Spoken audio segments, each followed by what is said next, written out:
नमस्कार प्रेक्षकांनो, लग्नानंतर होईलच प्रेम या मालिकेच्या 17 डिसेंबरच्या भागात आपण बघणार आहोत की इकडे मात्र आता जीवा आणि काव्याची सक्सेस पार्टी सुरू असते. सगळेजण प्रचंड खुश असतात आणि आता पार्थ म्हणू लागतो की पिहू लाईट्स ऑफ कर आणि आपलं सरप्राईज सगळ्यांना दाखव. त्यानंतर सगळेजण चेअरवर बसतात. जीवा आणि काव्या मात्र उभी असतात.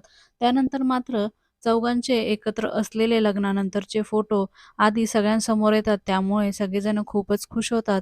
इतक्यात मात्र आता सगळे फोटो झाल्यावर लगेचच पहिला फोटो नंदिनी बघते की जीवा आणि काव्या हे दोघं सोबत आहे. त्यामुळे तिच्या चेहऱ्यावरचा रंगच उडतो. तर दुसरीकडे आता रम्या आणि वसुंधरा प्रचंड खुश होतात. पार्थ सुद्धा हे बघून अगदीच आश्चर्याने त्या फोटोकडे पुन्हा बघत असतो आणि जीवा आणि काव्या मात्र एकमेकांकडे भीतीने बघत असतात. सोबतच विक्रम, मानिनी यांना सुद्धा मोठा आश्चर्याचा धक्का बसतो. कारण आता एकापाठोपाठ सगळे जीवा आणि काव्याचे फोटो येत असतात. त्यांचे सगळ्या काही आठवणी आता रम्या आणि वसुंधरानी या पेन ड्राईव्हमध्ये टाकलेल्या असतात. त्यामुळे आता पिहूला पण फार टेन्शन आलेलं असतं की हे सगळं काय सुरू आहे. तर दुसरीकडे मात्र मानिनी सुद्धा हे सगळं आश्चर्याने बघत असते. इतक्यात मात्र आता लगेचच सगळे म्हणजे सगळे फोटो, त्यांच्या सगळ्या आठवणी, त्यांचा मोल्ड बनवलेले हात वगैरे हे सगळं त्या स्क्रीनवर येतं. त्यामुळे आता सगळ्यांना प्रचंड धक्का बसतो. इतक्यात आता रम्या, वसुंधरा आनंदाने एकमेकांकडे बघत असतात. तर दुसरीकडे नंदिनी म्हणते, "अगं पिहू हे काय?" आणि तेवढ्यातच आता सगळे फोटो म्हणजे त्यावर काव्याचं नाव लिहिलेलं टॅटू जो केलेला असतो जीवानी, हे सुद्धा फोटो दिसतात आणि त्यामुळे रम्या आणि वसुंधरा या दोघीजणी खूपच खुश होतात. एकमेकींचा हात धरून अजूनच आनंदी होऊ लागतात. तर दुसरीकडे आता जीवा आणि काव्या हे दोघं प्रचंड घाबरतात. त्यामुळे आता पार्थ आणि नंदिनी यांचं काय रिएक्शन आहे हे मात्र सगळेजण बघत असतात. तर दुसरीकडे जीवाला मात्र गुरुजींनी सांगितलेल्या सगळ्या गोष्टी आठवत असतात. जीवाच्या हातातून मात्र जोरातच माईक खाली पडतो आणि दुसरीकडे मात्र काव्याच्या सुद्धा हातामध्ये माईक असतो आणि तो सुद्धा तिच्या हातातनं जोरातच खाली पडतो. इकडे मात्र आता लाईट्स ऑन होतात आणि आता सगळ्यांना मोठा धक्का बसलेला असतो. जीवा मात्र जोरातच आता जमिनीवर खाली कोसळतो. तर दुसरीकडे वसुंधरा आणि सोबतच रम्या एकमेकींकडे आनंदाने बघतात. दुसरीकडे आता पिहू सुद्धा फारच घाबरलेली असते. इतक्यात आता मानिनी सुद्धा हे सगळं बघतच असते. तर सगळ्यात आधी मात्र आता नंदिनीची रिएक्शन आपल्याला बघायला मिळते.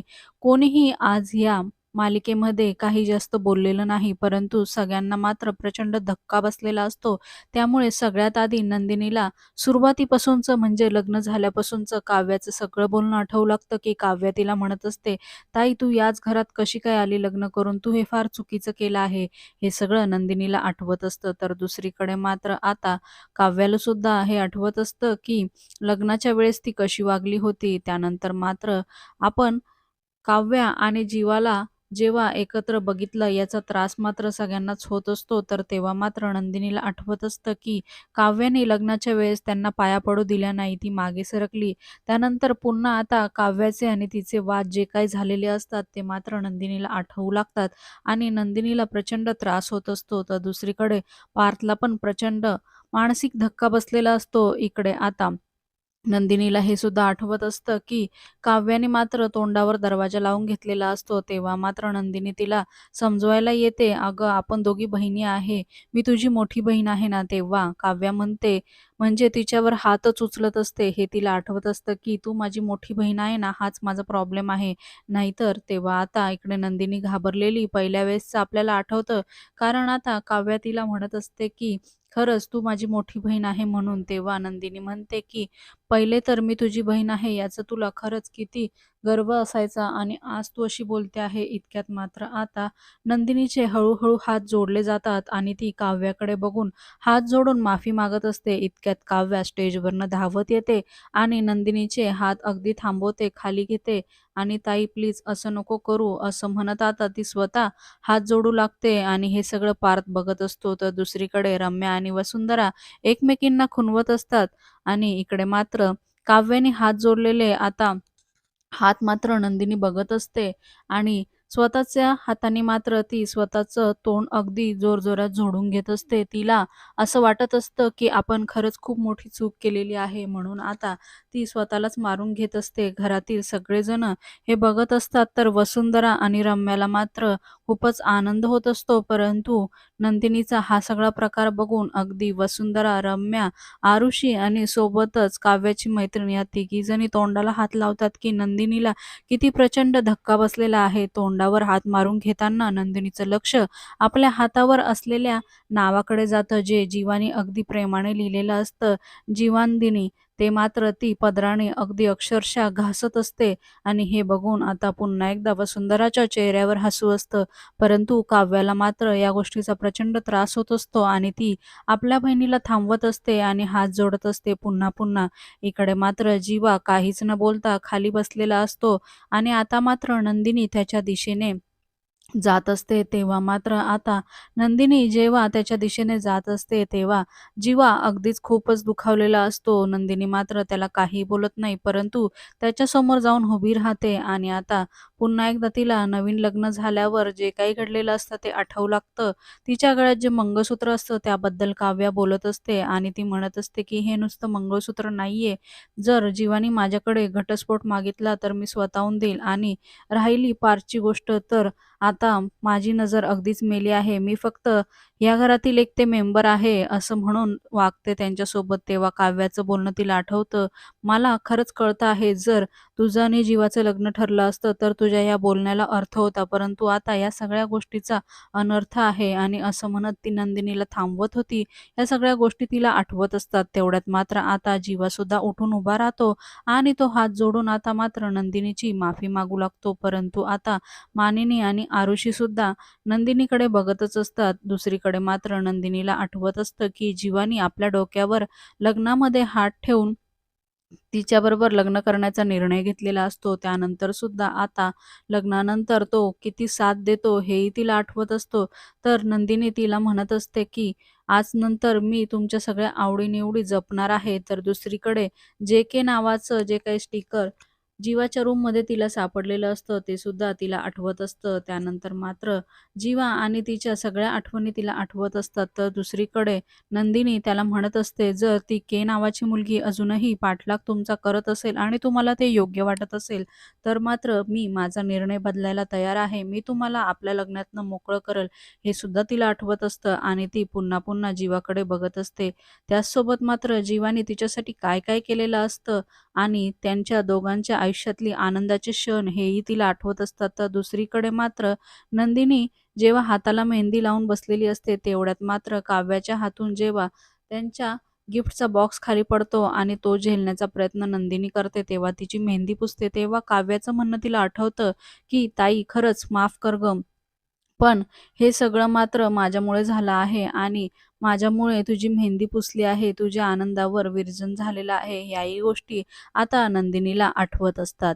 तर दुसरीकडे मात्र आता इकडे नंदिनीला तर धक्का बसलेलाच असतो, परंतु आता मात्र इकडे पार्थला ही सगळ्या गोष्टी आठवत असतात, की पार्थ मात्र लग्न झाल्यावर जीवाला भेटला जेव्हा, तेव्हा जीवा मात्र अगदी खूपच रागवलेला असतो पार्थवर. तो त्याला बोलत असतो, "जिच्याबरोबर तुझं लग्न ठरलं तिला अंगठी घातली आणि दुसरीला हार घातला. तुला जरा वेळ सुद्धा थांबता आलं नाही. काय ओळखतोस तू या मुलीला? काहीतरी माहिती आहे का तुला या मुलीबद्दल? पण तू असं का वागलास?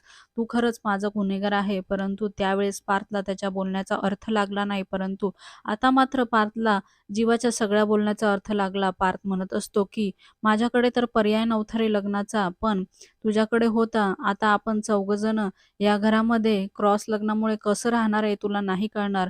ज्याच्याबरोबर आपण प्रेमाची, लग्नाची स्वप्न रंगवलेली असते, त्याच व्यक्तीबरोबर त्याच घरात राहणं किती अवघड आहे हे तुला कळणार नाही आणि त्यामुळे आपण जीवाला हे बोललो होतो आणि जीवा किती दुखावला असेल हे मात्र पार्थच्या लक्षात येतं आणि जीवासुद्धा त्यावेळेस किती चिडलेला असतो. आणि तो किती बोलत असतो हे सुद्धा सगळं पार्थला आठवत असतं. त्यामुळे आता पार्थलाही अगदी त्याचा तोल जातो आणि त्याला मात्र आता काव्या आणि सोबतच मानिनी सावरते. तर दुसरीकडे मात्र आता हे बघून अगदीच इकडे मात्र पुन्हा एकदा पार्थला सगळ्या जुन्या गोष्टी आठवू लागतात, की जेव्हा इकडे जीवाला ठसका लागला होता, तेव्हा काव्याने सुद्धा पाण्याचा ग्लास पुढं केला होता आणि दुसरीकडे मात्र ती प्रचंड चिडचिड करायची. त्यावेळेस शॉवर घेताना मात्र तिने आपण बसून बोलूया असं जेव्हा पार्थने सांगितलं असतं, तेव्हा तिने आपण घटस्फोट घेऊया असं सजेशन सुद्धा पार्थला दिलं होतं. हे मात्र तिला आठवत असतं. तर दुसरीकडे जेव्हा जेवायला एकत्र बसले असताना जीवाला कुठल्या गोष्टीची ॲलर्जी आहे हे मात्र जेव्हा ती सांगते, त्यानंतर मात्र हे तिला कसं माहिती हे मात्र आता पार्थच्या लक्षात येतं. तर दुसरीकडे पार्थसुद्धा काव्याबरोबर ज्या काही जुन्या आठवणी असतात घालवलेल्या त्या सगळ्या आठवत असतो. त्यानंतर मात्र गेस्ट हाऊसवर गेल्यावर ती कसं काय जीवाला जॅकेट काढायला सांगते, कारण की तिला टॅटू दाखवायचा असतो काव्या नावाचा, हेही आता पार्थच्या लक्षात येतं. त्यानंतर काव्याला तो जीवाचं जॅकेट घालायला देतो, तेव्हा मात्र काव्या नकार देत असते. हे सुद्धा आता पार्थच्या लक्षात येतं. त्यामागे नक्की काय कारण होतं, या सगळ्या गोष्टींचा आता अर्थ पार्थला लागत असतो. त्यामुळे मात्र इकडे काव्याने त्याचा हात पकडलेला असतो. हे बघून इकडे रम्याला खूप त्रास होत असतो. पण आता पार्थ मात्र तिचा हात झटकतो. त्यानंतर आता रम्या प्रचंड खुश होते आणि तोच हात मात्र तो आपल्या आईच्या खांद्यावर ठेवतो आणि इकडे मात्र आता काव्याचे वडीलसुद्धा अगदी टेन्शनमध्ये येतात. तर दुसरीकडे मात्र मानिनी त्याला सावरण्याचा प्रयत्न करते आणि पुन्हा एकदा वसुंधरा आणि रम्याच्या चेहऱ्यावर प्रचंड आनंद आलेला असतो.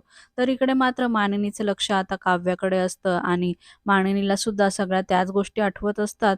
परंतु तिच्या मैत्रिणींनी तिला सांगितलेलं आणि काव्याने तिला सांगितलेलं याही गोष्टी तिला आठवत असतात. दुसरीकडे विक्रमलाही सगळ्या गोष्टी आठवत असतात लग्नाच्या वेळेस, की आपण जर शहरात असतो तर आपण नक्कीच हा मार्ग योग्य ठरवला नसता. आपण आपल्या मुलांचं असं लग्न लावून दिलं नसतं. हेही त्यांना आठवत असतं. तर दुसरीकडे मात्र विक्रम आणि मानिनीला सक्सेस पार्टीच्या वेळेस एकमेकांना पेढा भरवायला लावला होता जीवा आणि काव्याला, त्याही गोष्टी आठवत असतात आणि या गोष्टीचा त्रास होत असतो. त्यानंतर आता इकडे पिहू खूपच घाबरलेली असते आणि अजूनही ती त्या फोटोकडे बघत असते. तर दुसरीकडे विक्रम तिला खुणवतो, की ते सगळं बंद कर आणि इकडे मात्र आता जीवा नंदिनीसमोर हात धरून उभाच असतो. तर दुसरीकडे पिहूला सुद्धा माहिती असतं काव्य आणि जीवाच्या प्रेमाबद्दल, त्यामुळे तिला त्या सगळ्या गोष्टी पुन्हा एकदा आठवू लागतात. तर इकडे आता जेव्हा जीवा पुन्हा एकदा नंदिनीची काही न बोलता हात जोडून माफी मागत असतो, तेव्हा मात्र अचानक नंदिनी जोरातच खाली कोसळते आणि हे बघून मात्र आता रम्या आणि वसुंधराही घाबरतात, परंतु त्यांना आनंद मात्र प्रचंड होतो. सगळेजण धावतच अगदी नंदिनीकडे स्टेजवर जातात आणि दुसरीकडे मात्र पार्थही आता टेन्शनमध्ये आलेला असतो.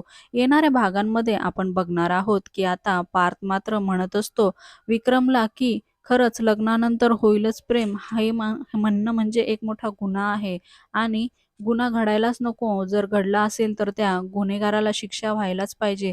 परंतु मी काव्याचा गुन्हेगार आहे, की काव्या माझी गुन्हेगार आहे, हेच मला कळत नाही. आणि हे ऐकून मात्र आता काव्या अजूनच दुखावते. तर दुसरीकडे मात्र आता नंदिनीला शुद्ध येते आणि नंदिनीचं नेहमी एकच मत असतं. त्याचप्रमाणे ती बोलते, की 2 प्रेम करणाऱ्या व्यक्तींनी एकत्र यायलाच हवं, असं म्हणत ती जीवा आणि काव्याचा हात एकमेकांच्या हातावर ठेवते. इकडे मात्र पार्थ काहीच बोलत नाही. दुसरीकडे काव्य आणि जीवाला नंदिनीचं हे वागणं बघून प्रचंड धक्का बसतो. मालिकेच्या अशाच नवनवीन भागांसाठी आपल्या चॅनलला नक्की लाईक करा, शेअर करा, सबस्क्राईब करा.